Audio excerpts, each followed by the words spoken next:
All right, we're here at the ASH 2025 annual meeting. I'm Jeff Lancet. I'm the chair of malignant hematology at Moffitt Cancer Center, and I'm joined by Dr. Onyee Chan. Dr. Chan is an assistant member in the malignant hematology department and one of our leading clinical investigators in acute myeloid leukemia. And Onyee, you have some work here you're presenting at ASH on a couple of different topics. I thought we could start with just some of your data on the use of CPX-351 as a combination-based therapy in AML, and what kinds of results you're seeing and what you think might be the next steps of that trial. Yeah, so thank you for the invitation. And this combination of drug uses CPX along with gemtuzumab, and we ran a dose escalation and expansion trial. We fully enrolled the escalation now and found that there is a very high complete response rate, over 80%. And of those patients who achieve a CR/CRi remission, over 90% also achieve undetectable measurable residual disease. And what is also very interesting is we found that the subset of patients who have secondary type mutations have about over 73-75% of remission rate as well, which is a lot higher compared to just using CPX alone.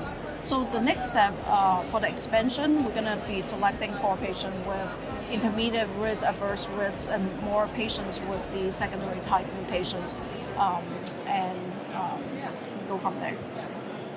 And then just to pivot a little bit, you focus mainly on AML, and it seems like we're in a really transitional period of understanding how to incorporate just a plethora of baseline characteristics, molecular and biologic characteristics of the disease into some type of an algorithm to help us understand how the disease might behave and how we might be able to treat it best.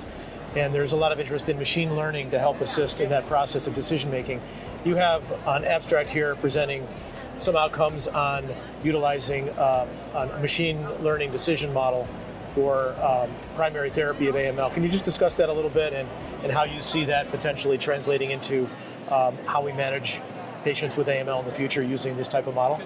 Yeah, so right now, the risk stratification system that we use for AML is just broad categories, dividing them into favorable, intermediate, adverse risk. But machine learning has the potential to provide patient individualized outcome prediction. So using this Bayesian networks approach, which is a type of explainable machine learning strategies, we looked at over 600 patients, 55 different clinical and pathologic variables, and created a model using this approach. And we also looked at, patient getting intensive versus non-intensive chemotherapy.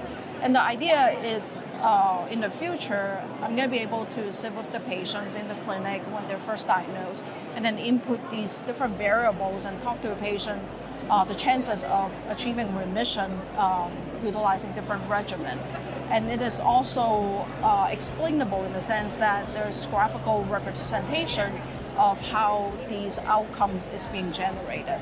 So I think this is really the future of risk prediction, and I think the artificial intelligence is going to be playing a big role in it.